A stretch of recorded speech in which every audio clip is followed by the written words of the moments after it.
Hello, and welcome to the Essential Reads podcast. My name is Isaac, and my goal is to bring to you a bunch of classic English audiobooks in an easy and accessible way. Let's get started. The War of the Worlds by H.G. Wells. Book 2, Earth Under the Martians. Chapter 1, Underfoot. In the first book, I've wanted so much from my own adventures to tell of the experiences of my brother that all through the last 2 chapters, I and the Curate have been lurking in the empty house at Halliford, whither we fled to escape the black smoke. There, I will resume. We stopped there all Sunday night, and the next day, the day of panic, in a little island of daylight, cut off by the black smoke from the rest of the world.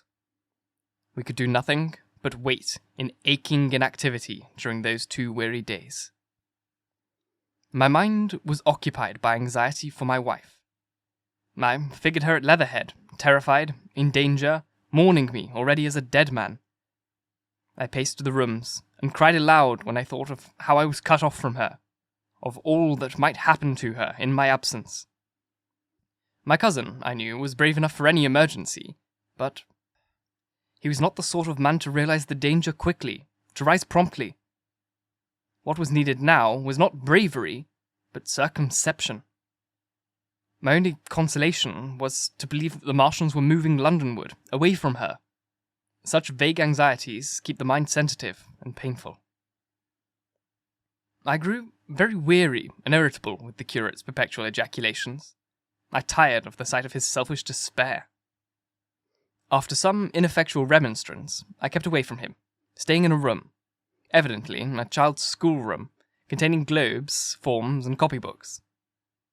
When he followed me thither, I went to a box room at the top of the house, and, in order to be alone with my aching miseries, locked myself in. We were hopelessly hemmed in by the black smoke all that day and the morning of the next.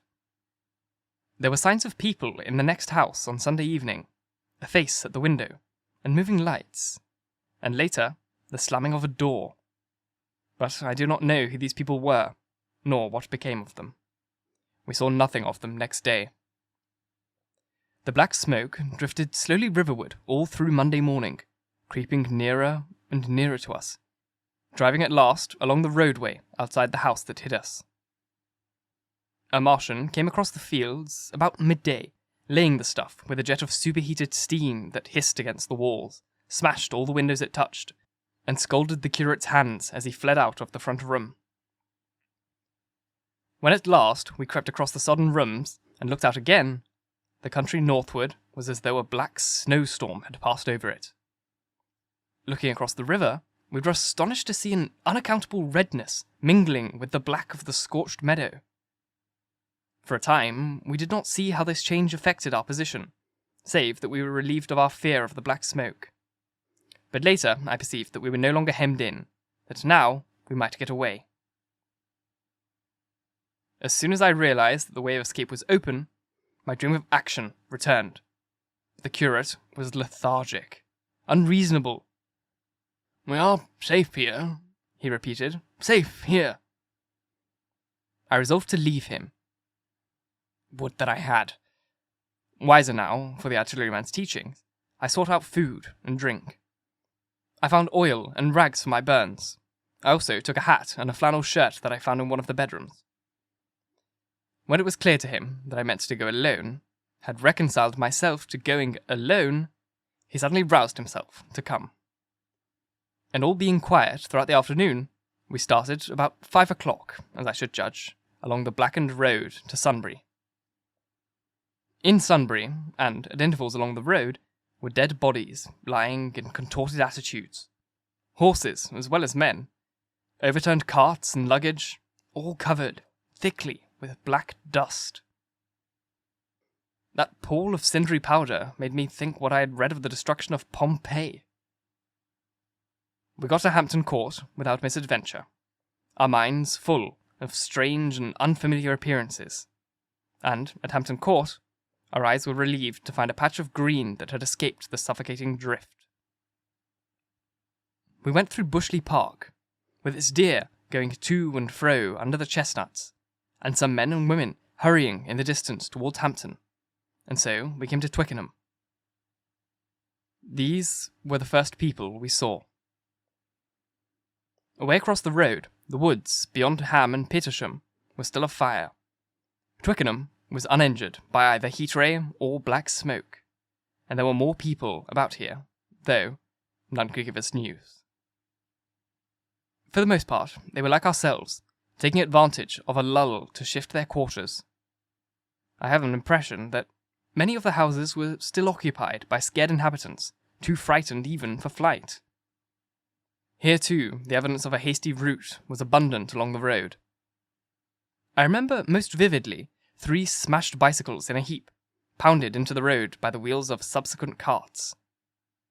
We crossed Richmond Bridge about 8:30.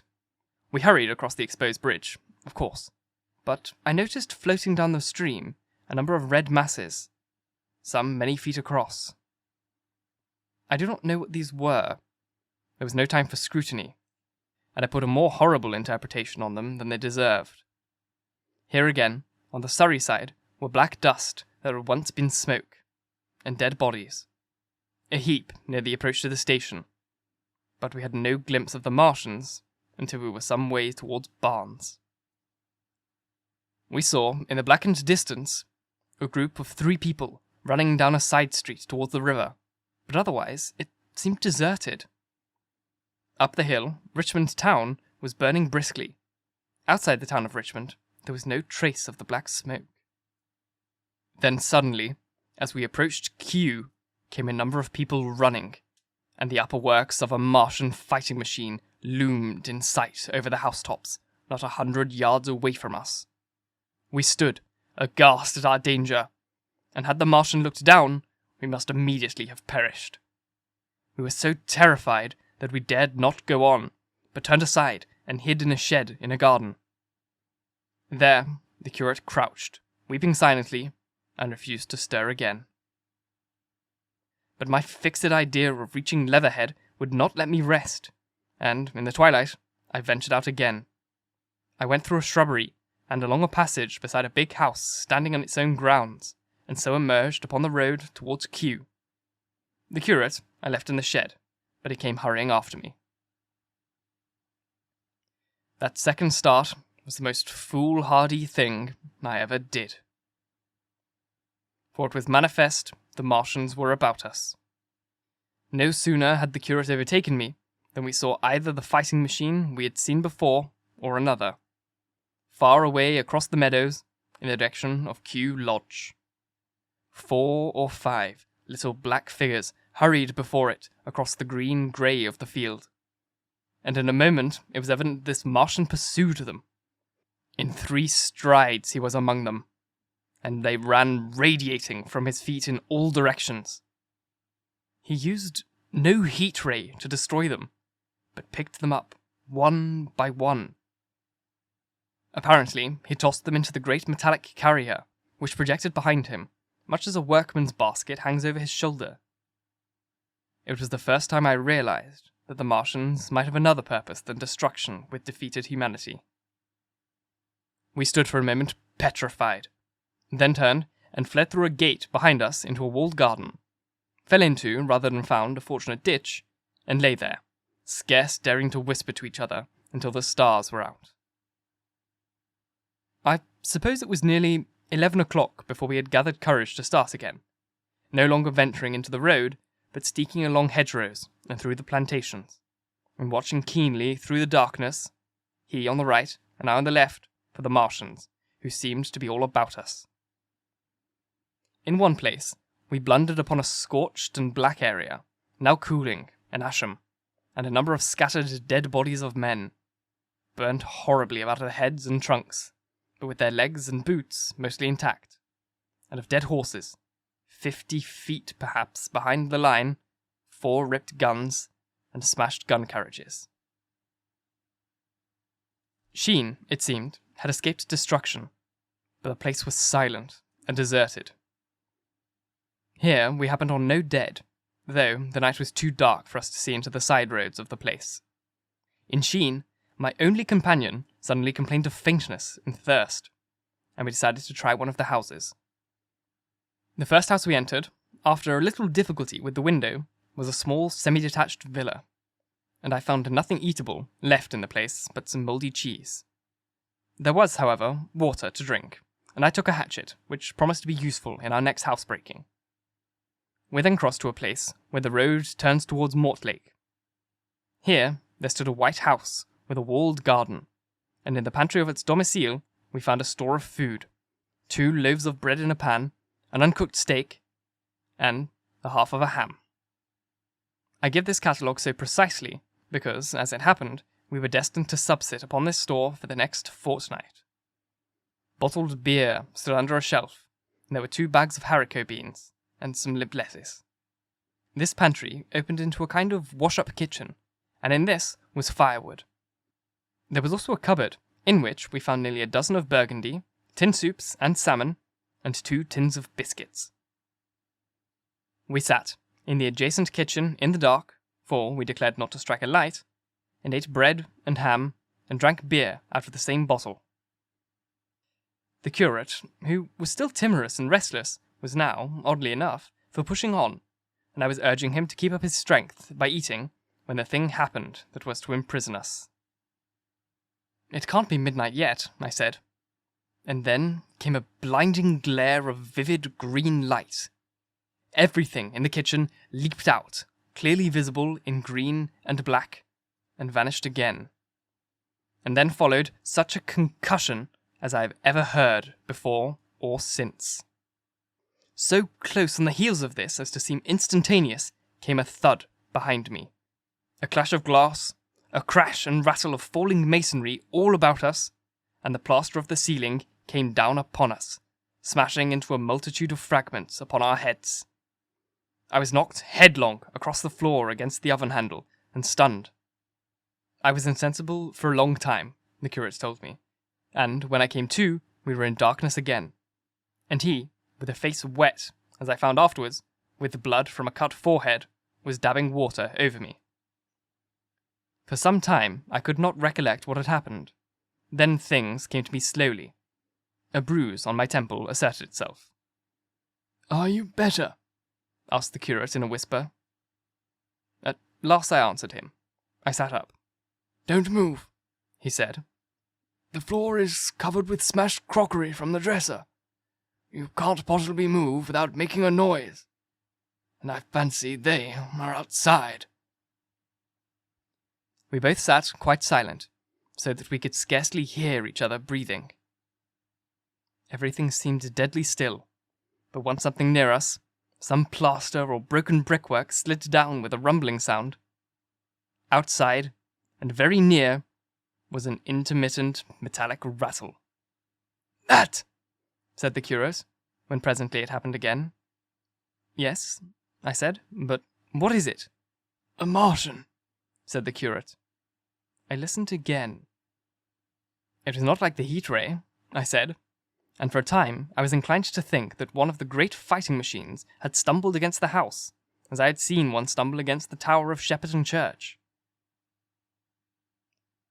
Our situation was so strange and incomprehensible that for 3 or 4 hours, until the dawn came, we scarcely moved. And then the light filtered in, not through the window, which remained black, but through a triangular aperture between a beam and a heap of broken bricks in the wall behind us. The interior of the kitchen we now saw greyly for the first time. The window had been burst in by a mass of garden mould, which flowed over the table upon which we had been sitting and lay about our feet. Outside, the soil was banked high against the house. At the top of the window frame, we could see an uprooted drain pipe. The floor was littered with smashed hardware. The end of the kitchen, towards the house, was broken into, and since the daylight shone in there, it was evident the greater part of the house had collapsed. Contrastingly vivid with this ruin was the neat dresser, stained in the fashion pale green, and with a number of copper and tin vessels below it. The wallpaper, imitating blue and white tiles, and a couple of coloured supplements fluttering from the wall above the kitchen range. As the dawn grew clearer, we saw through the gap in the wall the body of a Martian, standing sentinel, I suppose, over the still glowing cylinder. At the sight of that, we crawled as circumspectly as possible out of the twilight of the kitchen into the darkness of the scullery. Abruptly, the right interpretation dawned upon my mind. "The 5th cylinder," I whispered. "The 5th shot from Mars has struck this house and buried us under the ruins." For a time, the curate was silent. And then he whispered, "God have mercy upon us." Then I heard him presently whispering to himself. Save for that sound, we lay quite still in the scullery. I, for my part, scarce dared to breathe, and sat with my eyes fixed on the faint light of the kitchen door. I could just see the curate's face, a dim, oval shape, and his collar and cuffs. Outside, there began a metallic hammering, then a violent hooting, and then again, after a quiet interval, a hissing, like the hissing of an engine. These noises, for the most part problematical, continued intermittently, and seemed, if anything, to increase in number as time wore on. Presently, a measured thudding and a vibration that made everything about us quiver, and the vessels in the pantry ring and shift, began and continued. Once the light was eclipsed, and the ghostly kitchen doorway became absolutely dark. For many hours we must have crouched there, silent and shivering, until our tired attention failed. At last, I found myself awake, and very hungry. I am inclined to believe we must have spent the greater portion of a day before that awakening. My hunger was at a stride so inconsistent that it moved me to action. I told the curate I was going to seek for food, and felt my way towards the pantry. He made no answer, but so soon as I began eating, the faint noise I made stirred him up, and I heard him crawling after me. Thank you so very much for listening. If you enjoyed, please like, comment, share, all that jazz. And if you really enjoyed, do subscribe, because there's more to come. And if you're listening on podcast format, please leave a review. 5 stars preferred, but leave whatever you want. It would really mean a lot to me, and it would help me get this in front of as many people as possible. So if you could, please do that. If you really want to support me, go to my Patreon. You can support me for whatever you like, and it'll mean that your name will get put into all of the description boxes. It'll get put on YouTube, Spotify, wherever podcasts are found, and onto my YouTube channel, and it will really help me out. So if you'd do that, that would be great. Once again, thank you for listening. And until next time, bye-bye.